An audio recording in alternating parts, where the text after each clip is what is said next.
नमस्कार, good morning. CCA science online education class में आपका स्वागत है। सभी विद्यार्थियों को मेरी तरफ से आशीर्वाद, बधाई। कक्षा 12 बायोलॉजी का हम प्रथम लेसन पढ़ा था हमने। आज हम कक्षा 12 का लेसन 2 पढ़ेंगे, जिसमें हमारे लेसन का नाम है नर एवं मादा युग्मकोद्भिद की संरचना एवं विकास, male and female gametophyte structure and development. यहाँ पर सबसे पहले हम ये पढ़ेंगे कि नर और मादा जननांग, इसके बारे में हमने कल पढ़ा था कि पुष्पी पादपों में पढ़ रहे हैं हम लोग। या तो पुष्पी पादपों में नर जननांग होता है, उसको क्या बोलते हैं? पुंकेसर बोलते हैं। क्या बोलते हैं? पुंकेसर। और मादा जननांग को क्या बोलते हैं? स्त्री केसर। तो यहाँ पर अब दोनों पढ़ेंगे हम, नर एवं मादा युग्मकोद्भिद, यानी इसमें युग्मकों का निर्माण कैसे होता है, फिर उसकी संरचना कैसी बनती है, विकास, उसका परिवर्धन एंड डेवलपमेंट कैसा होता है, इन सब के बारे में हम यहाँ पर पढ़ेंगे। तो अब इसमें पहले पढ़ेंगे हम नर युग्मकोद्भिद की संरचना। क्या है? नर युग्मकोद्भिद की संरचना।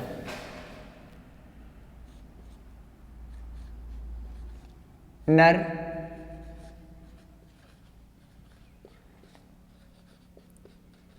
युग्मकोद्भिद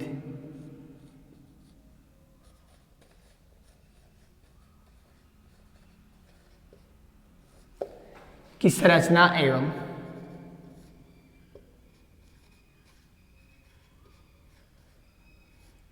विकास, मेल गैमेटोफाइट्स की स्ट्रक्चर एवं डेवलपमेंट। ठीक है, यानी नर युग्मकोद्भिद की क्या पढ़ेंगे? संरचना और विकास पढ़ेंगे। अब सबसे पहले हमें जानना ये जरूरी है कि नर युग्मकोद्भिद क्या है। यहां पर मैं आपको बता रहा हूं कि ये नर युग्मकोद्भिद है। इसमें सबसे पहले हम ये बात बताएंगे कि आवर्तबीजी पादप होते हैं। क्या होते हैं? आवर्तबीजी पादप होते हैं। उन आवर्तबीजी पादपों में जो नर जननांग होता है वो क्या होता है? पुंकेसर। क्या होता है? पुंकेसर। तो मैं यहां बता रहा हूं, पुंकेसर आवर्त बीजी पादपों में नर जननांग होता है। क्या होता है? नर जननांग होता है। ठीक है, अब इसमें इसके पुंकेसर के 3 भाग होते हैं, हमने कल पढ़ा था। एक तो होता है परागकोश। क्या होता है? परागकोश होता है। एक हमारे पास पुतंतु होता है, एक योजी होता है। ये इसके क्या होते हैं? मुख्य भाग होते हैं। क्या होते हैं? मुख्य भाग होते हैं। अब इस पुंकेसर को हम क्या बोलते हैं? ये पुंकेसर है हमारे पास, इसको हम क्या बोलते हैं? लघु बीजाणु पर्ण बोलते हैं। क्या बोलते हैं? लघु बीजाणु पर्ण भी कहा जाता है। लघु बीजाणु पर्ण भी कहा जाता है।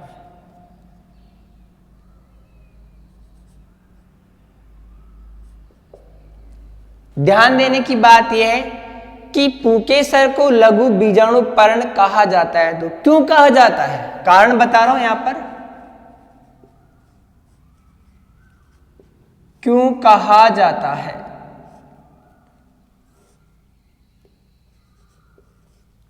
ठीक है, इस पुंकेसर में क्या होता है? पराग कणों का क्या होता है? पराग कणों का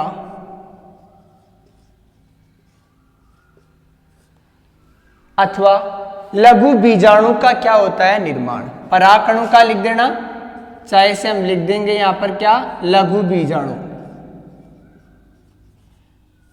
लघु बीजाणु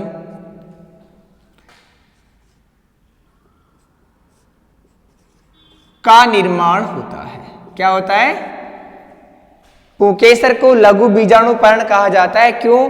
क्योंकि इस पुंकेसर में क्या होता है, इसमें परागकोश होते हैं, पता है। तो परागकोश में क्या होता है, परागकणों का निर्माण होता है, ठीक है ना, परागकणों का निर्माण होता है, ठीक है।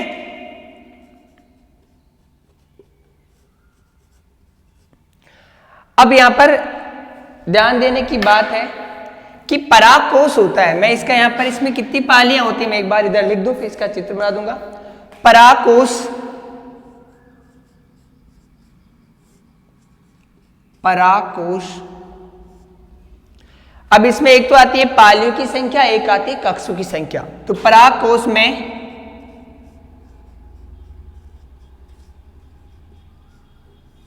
पालियों की संख्या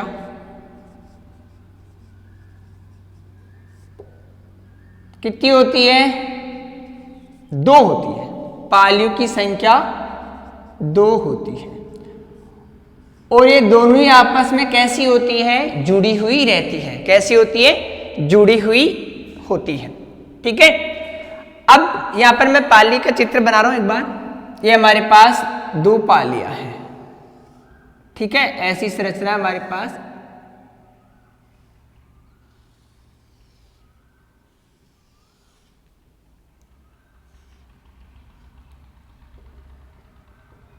ये 2 पालियां हैं। कितनी पालियां हमारे पास, 2 पालियां हैं। मैं लिख दिया है परागकोश में पालियों की संख्या कितनी होती है, 2 पालियां होती है। अब इन 2 पालियों में पालियां कितनी है हमारे पास, यहां पर है 2 पालियां। इन 2 पालियों में क्या होता है, यानी 4 कक्षों में एक पाली होती है, वो कितने कक्षों में बटी होती है, 2 कक्षों में। कितने कक्षों में, 2 कक्षों में यहां पर बटी हुई रहती है। ये लो, मैं यहां इसको 2 कक्षों में बांट देता हूं।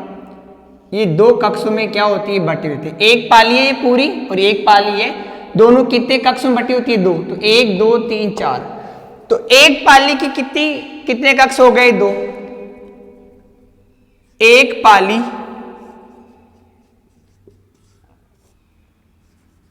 दो कक्षों में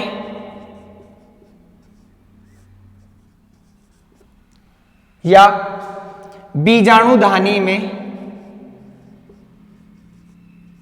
बीजाणु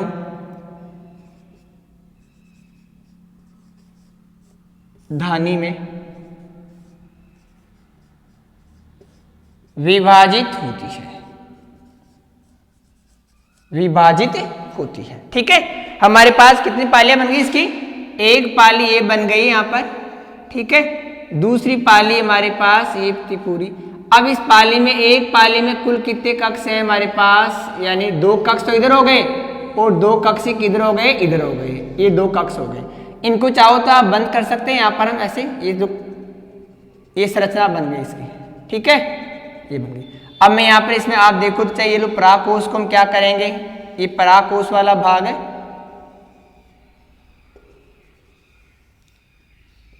ये लो, इसको हमने क्या कर दिया, यहां से इसको जोड़ दिया। ये परागकोश की संरचना है। अब इस परागकोश में यहां पर क्या होता है, कितनी कक्ष बन गए हमारे पास, 4 कक्ष बन गए। क्या बन गए, 4 कक्ष बन गए। इसको यहां से रंग देना, यहां ये 4 कक्ष बन गए। इन चारों कक्षों में किसका निर्माण होता है, इन चारों कक्षों में परागकणों का क्या होता है, परागकणों का क्या होता है, निर्माण। यहां पर क्या बन रहे हैं, परागकण। इसके बारे में आगे इसकी संरचना पढ़ेंगे कैसे बनते हैं। यहां मैंने एक बार साधारण बताया। यहां पर कितने हो गए, एक पाली 2 कक्षों में क्या होती है, विभाजित होती है, ठीक है। सभी पादपों में ऐसा होता है, लेकिन मैं यहां बता दूं तुम्हें नोट लगा करके, कक्षा 11 में आपने पढ़ा होगा क्या, कि मालवेसी कुल है हमारे पास। कौन सा कुल है, मालवेसी कुल। मालवेसी कुल, इस मालवेसी कुल के जो पादप है, मालवेसी कुल, नाम बताऊं आपको पता होगा। एक तो होता है गुड़हल, भिंडी, ये क्या है, इसके सदस्य हैं। क्या है, मालवेसी कुल के सदस्य हैं। इन मालवेसी कुल के पादप होते हैं, क्या होते हैं, मालवेसी कुल के पादप उनके पुष्प में जो परागकोश होता है वो परागकोश कैसा होता है, एक पाली युक्त होता है। तो मालवेसी कुल के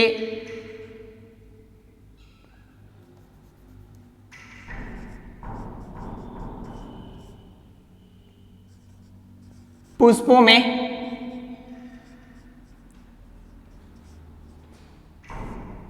परागकोश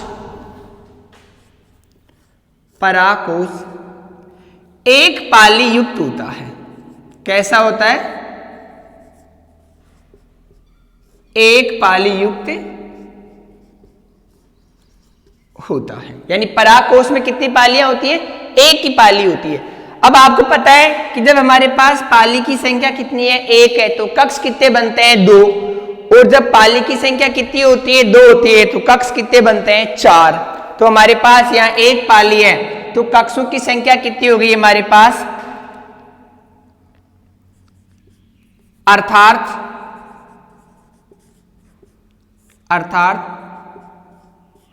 दो कक्ष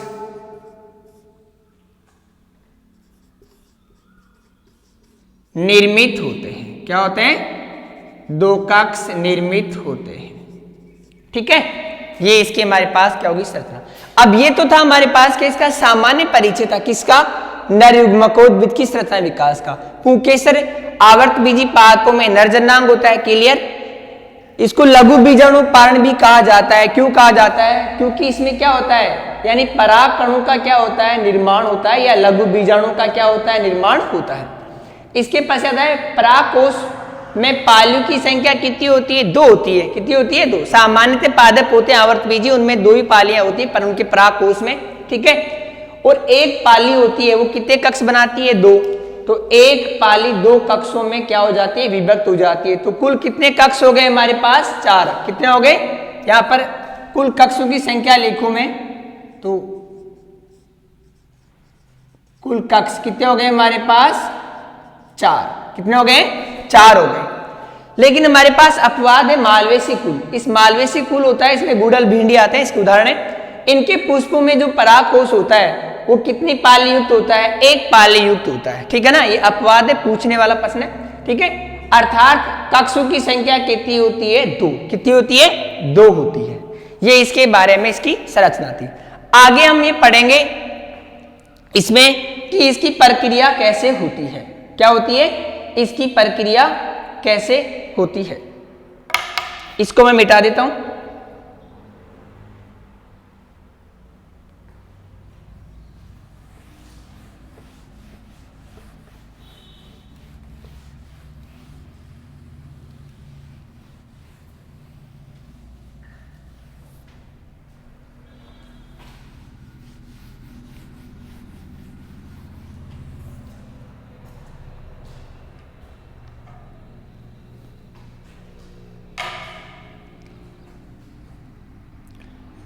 अगला हमारा ये पॉइंट है कि परागकोश का क्या पढ़ेंगे, परिवर्धन। क्या पढ़ेंगे, बीजाणुधानी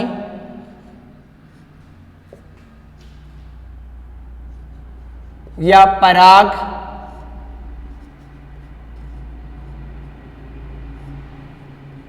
कोश का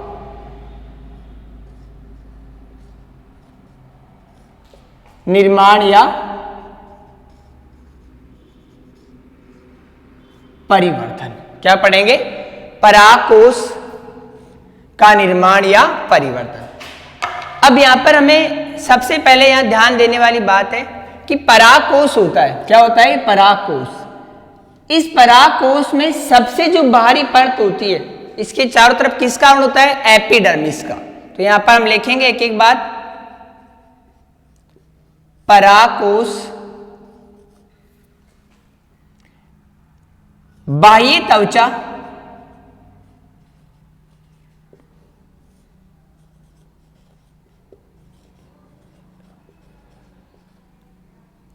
बाह्य त्वचा एपिडर्मिस के द्वारा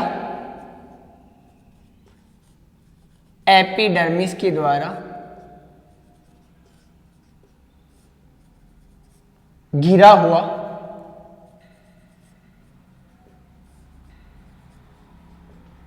रहता है। ठीक है, ये पहली बात होगी हमारे पास कि परागकोश बाह्य त्वचा के द्वारा क्या होता है, घिरा हुआ रहता है। अब इसके अंदर क्या होती है, इसका मैं चित्र बनाऊंगा साथ साथ। ये हमारे पास परागकोश की संरचना, ये बताता हूं मैं एक बार, एक कोशिका के रूप में लेंगे हम इसको। ये हमने ऐसी संरचना बना ली। तो ये सबसे बाहर की जो परत है, इसका नाम क्या हो गया हमारे पास, एपिडर्मिस।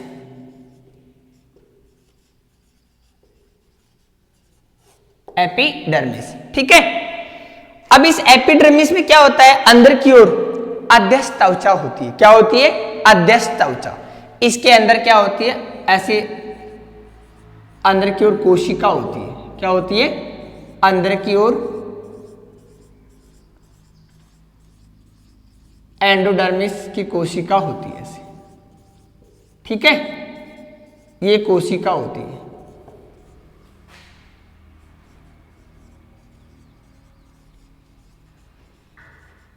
हाइपोडर्मिस, ठीक है ना, ये कोशिका होती है। तो अब इसके अंदर क्या होती है, विभ्योज्योत की कोशिकाओं का एक क्या होता है, समूह होता है। क्या होता है, समूह होता है। तो इसमें हम यहां दूसरी बात लिखेंगे कि परागकोश के अंदर की ओर, परागकोश के अंदर की ओर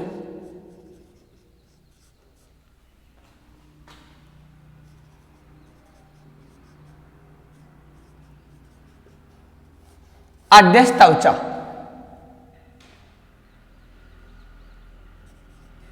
की कोशिकाएं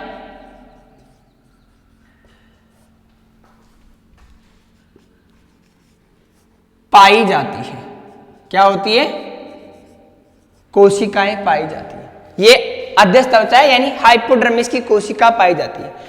अब ये कोशिका होती है, इन कोशिकाओं में क्या होता है कि अध्यस्थ त्वचा की कुछ कोशिकाएं क्या हो जाती है, इसकी कुछ कोशिकाएं क्या हो जाती हैं, आकार में बड़ी हो जाती है। जैसे मैंने यहां पर क्या कर दिया, इनका आकार बढ़ा दिया। क्या कर दिया, आकार में क्या हो जाती है, बड़ी हो जाती है। ये कोशिकाएं क्या हो रही है, यहां पर बड़ी हो रही है। जब ये कोशिका आकार में बड़ी हो जाती है तो इनका जनन द्रव्य क्या हो जाता है, सघन।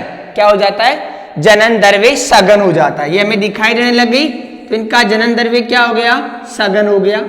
ठीक है, जब जनन द्रव्य सघन हो जाता है तो उस कोशिका को क्या बोलते हैं, परपशु कोशिका। क्या बोलते हैं, परपशु कोशिका। तो हम यहां पर लिखेंगे अध्यस्थ त्वचा की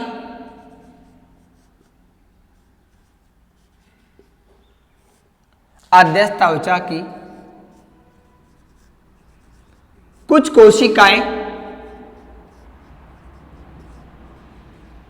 अध्यस्थ त्वचा की कुछ कोशिकाएं अन्य कोशिकाओं से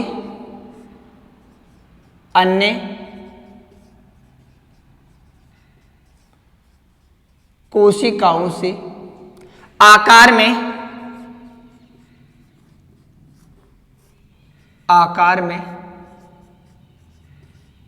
बड़ी हो जाती है। कैसी हो जाएंगी, बड़ी। यहां पर देख लो, ये बड़ी हो गई, आकार में क्या होती है, बड़ी हो जाती है। और उनका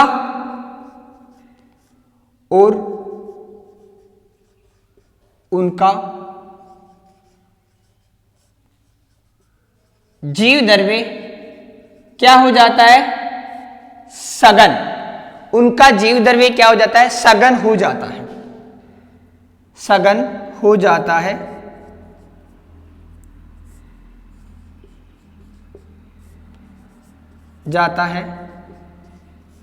तो उन कोशिकाओं को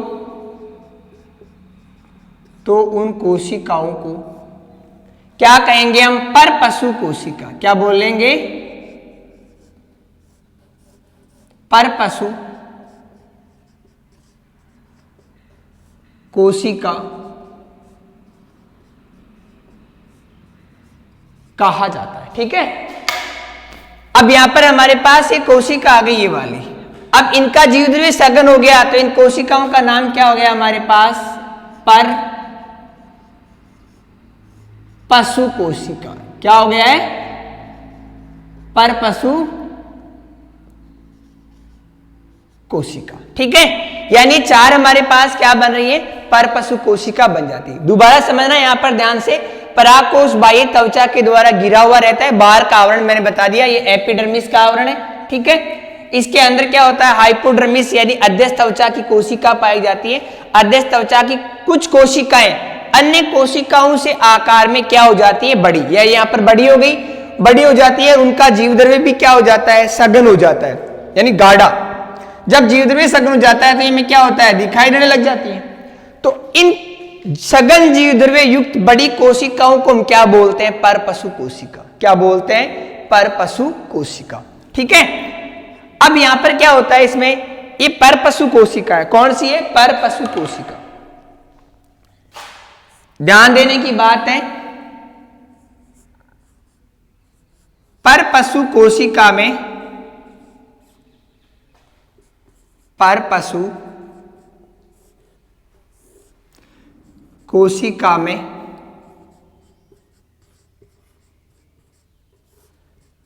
परिणत विभाजन होता है।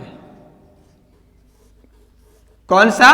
परिणत, यानी लंबवत विभाजन होता है, परिणत विभाजन होता है। जब इसमें परिणत विभाजन होता है, एक कोशिका की बात कर रहा हूं मैं, पर पशु लिख दिया मैंने, पर पशु कोशिका में परिणत विभाजन होता है। जब ये परिणत विभाजन हो गया, इस एक कोशिका को ले आता हूं मैं यहां पर, इधर देखना, ये हमारे पास एक कोशिका को ले आया मैं, ये एक कोशिका आ गई। ध्यान समझने की बात है। अभी तक ये हमारे पास एक कोशिका ही है, ये लो, इसका केंद्रक हो गया और ये क्या हो गया? कोशिका। इसके चारों तरफ ये क्या है? भित्ति का आवरण है। पादप पढ़ रहे हैं इसलिए भित्ति होगी। अब इस परिणत कोशिका, ये हमारे पास जो कोशिका है, इस कोशिका में क्या है? परिणत विभाजन, यानी इसमें ऐसे विभाजन होगा। तो यहां पर क्या हो जाएगा? ये कोशिका है, ये 2 भागों में क्या हो जाएगी? बढ़ जाएगी। एक ऊपरी भाग में कोशिका बनेगी और एक नीचे वाले भाग में कोशिका बनेगी। अब जब इसमें परिणत विभाजन हुआ, कौन सी कोशिका हमारे पास? ये पर पशु कोशिका है। कौन सी है? पर पशु कोशिका। पर पशु कोशिका में क्या? परिणत विभाजन हुआ, और परिणत विभाजन से कितनी कोशिका बन गई? 2 कोशिका। इनमें एक कोशिका है, ठीक है ना, ये कोशिका ऊपर वाली जिसका नाम है प्राथमिक वित्तीय कोशिका। क्या है? ध्यान समझना यहां पर, प्राथमिक वित्तीय कोशिका कौन सी है? ये ऊपर वाली। और ये नीचे वाली जो कोशिका रह गई हमारे पास, ये कौन सी है? प्राथमिक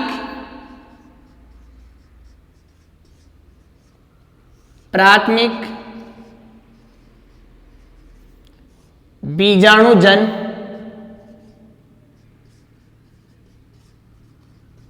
कोशिका।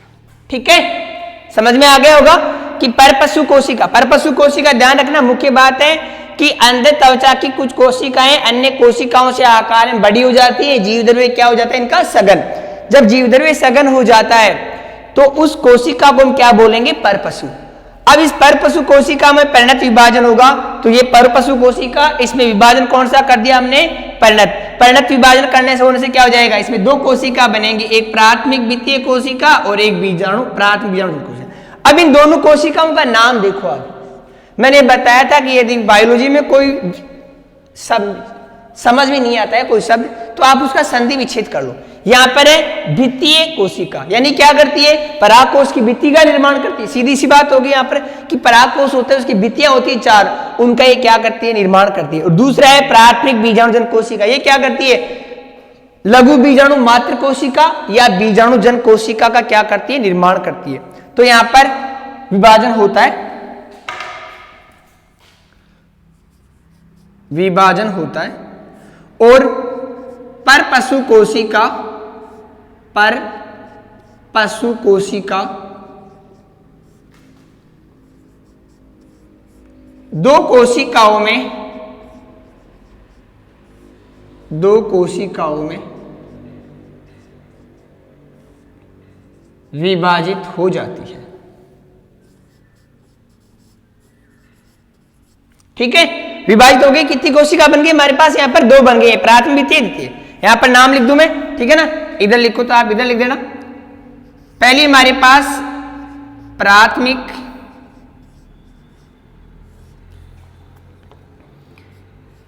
द्वितीय कोशिका, और दूसरी हमारे पास जो कोशिका है वो कौन सी है, प्राथमिक बीजाणुजन कोशिका। प्राथमिक बीजाणुजन कोशिका, ठीक है। अब यहां पर ध्यान देने की बात यह है कि अब हम यहां पर जो परागकोश का परिवर्तन पढ़ेंगे, क्या करेंगे, परागकोश का परिवर्तन पढ़ेंगे। ये 2 कोशिका होगी। अब ये प्राथमिक द्वितीय कोशिका है, इस प्राथमिक द्वितीय कोशिका में क्या होगा, विभाजन होगा। अब ये कोशिका क्या करेगी, यहां पर 4 स्तरों का निर्माण करेगी। परागकोश में क्या होते हैं, 4 स्तर पाए जाते हैं। अभी मैं इनका सविस्तार वर्णन बताऊंगा आपको। 4 स्तर होते हैं।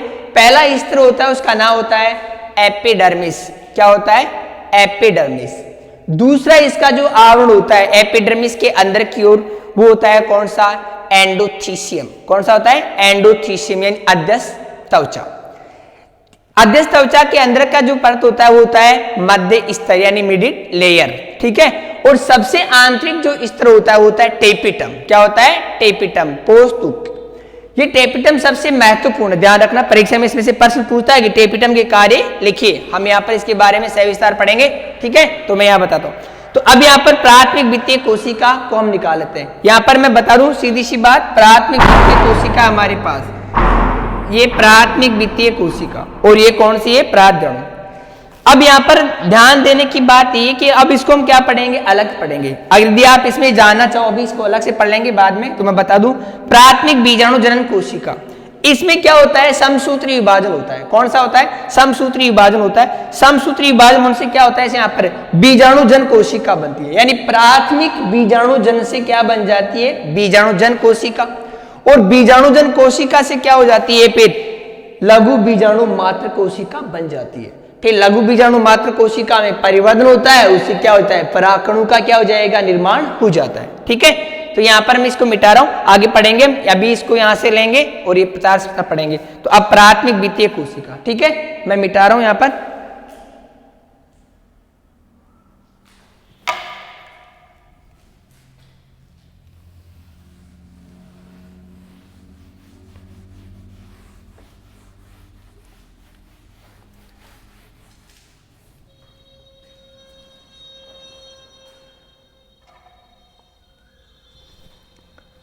कितनी कोशिका हो गई हमारे पास, यहां पर दोनों के नाम लिख रहा हूं मैं। नंबर 1 है प्राथमिक द्वितीय कोशिका, ठीक है, पहले यही पढ़ेंगे, ठीक है ना। दूसरी कौन सी हमारे पास, आप यहां लिखना चाहो तो मैं लिख देता हूं। दूसरी हमारे पास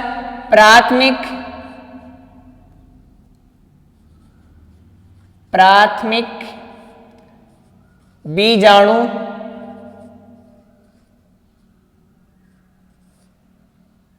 जन कोशिका, ये 2 कोशिका। सीधी सी बात है ध्यान देने की, प्राथमिक द्वितीय कोशिका क्या करती है, परागकोश के चारों ओर भित्तियों का या स्तरों का क्या करती है, निर्माण करती है। और प्राथमिक द्वितीय कोशिका होती है, इसके बारे में एक बार सीधा सा बता दूं यहां पर, इसमें क्या होगा, समसूत्री विभाजन। कौन सा होगा, समसूत्री विभाजन, जिससे क्या हो जाएगा, यानी यहां पर बीजाणु जन कोशिकाओं का क्या हो जाएगा, निर्माण। फिर बीजाणु जन कोशिकाओं से क्या हो जाएगा, लघु बीजाणु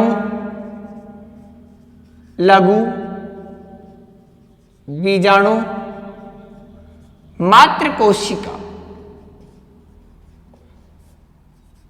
कोशिका का क्या हो जाएगा, निर्माण। और फिर इसके बारे में आगे परागकण के बारे में पढ़ेंगे, लेकिन इससे पहले हमें ये पॉइंट आना चाहिए। तो यहाँ पर मैं बता रहा हूँ तुम्हें, इसको यहाँ मिटाता हूँ, ये हमारे लिए मैंने आपको बेसिक के लिए बताया था, केवल आगे इसकी विस्तार से पढ़ेंगे। तो अब यहाँ पर पढ़ रहे हैं हम कि परागकोश होता है, क्या होता है यहाँ पर, परागकोश।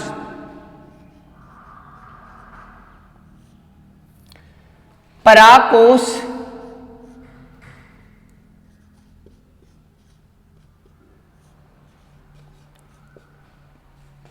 की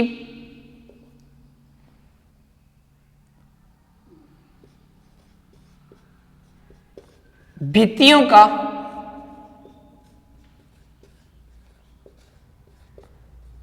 निर्माण होता है।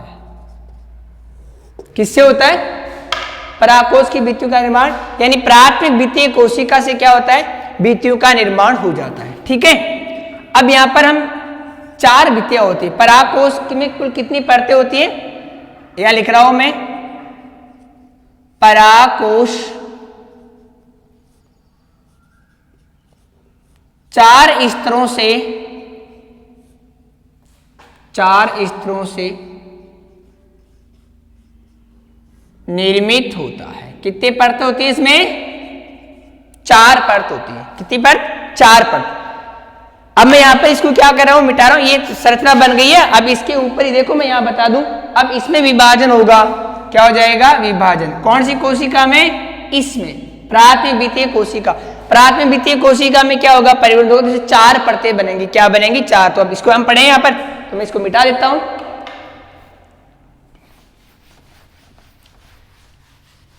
चित्र बना दूं पहले मैं, फिर आपको एक एक समझ में आ जाएगा। ठीक है, यहां पर ये सबसे बाहरी परत है, क्या है, या सबसे आंतरिक परत बना लो, एक ही बात। मैं यहां पर सबसे अंदर की परत बना रहा हूं। क्या कर रहा हूं, सबसे अंदर की परत बना रहा हूं। इसका हम आधा काट दिखाएंगे आपको। क्या करेंगे, आधा काट। इसमें क्या होता है, अंदर वाले भाग में बड़ी कोशिका होती है। क्या होती है, बड़ी कोशिका। फिर ये अंदर वाले भाग में क्या होती है, यहाँ पर यानी कोशिकाएं ऐसे आपस में क्या होती है, जुड़ी हुई रहती है। क्या होती है, अंदर की ओर आपस में क्या होती है, जुड़ी हुई रहती है। मैं सबका नाम लिख दूंगा यहां पर।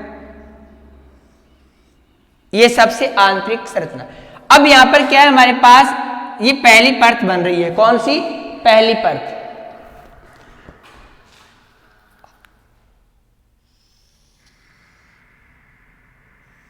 ये पहली परत बनी है, ये पहली परत है। इस पहली परत की कोशिकाएं इस आकार की होती है।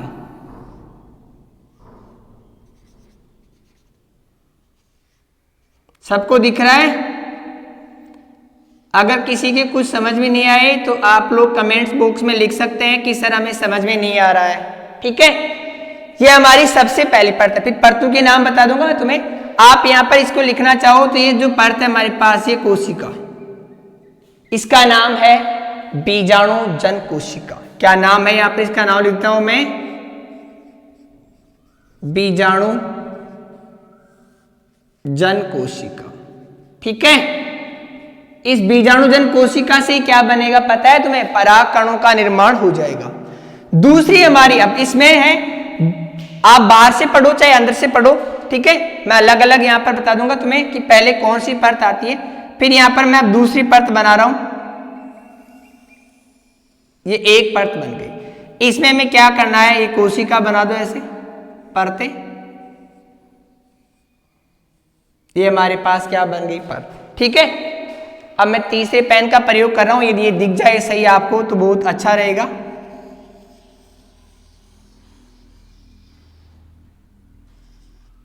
ये मैंने रेड पेन यूज लिया है इसमें, भाई आपको आसानी से प्रत्येक परत क्या हो जाए, अलग अलग दिख जाए। ठीक है, ये परत हो गई। अब सबसे बाहर की एक परत और बनाएंगे हम। क्या बनाएंगे, सबसे बाहर की एक परत और बनाएंगे। ठीक है,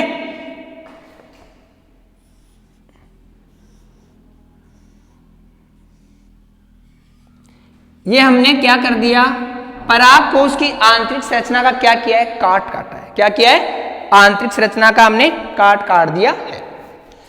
अब यहां पर ध्यान देने की बात, ध्यान सुनना, ये जो सबसे बाहर की परत है कौन सी है, ये सबसे बाहर की परत है,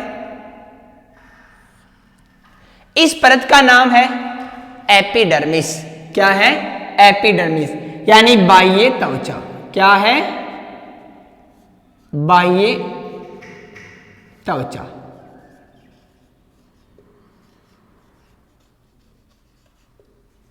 एपिडर्मिस, ठीक है। इसके बारे में हम सबके बारे में अलग पढ़ेंगे, मैं यहां बता दूं परागकोश की सबसे बाहरी परत का नाम क्या है, एपिडर्मिस। क्या है, सबसे बाहरी परत का नाम क्या है, एपिडर्मिस, यानी सबसे बाहर की है कहने का मतलब, ठीक है। ये क्या होती है, कठोर होती है। क्या होती है, कठोर होती है, ठीक है, चपटी होती है, रेखीय और दीर्घित होती है।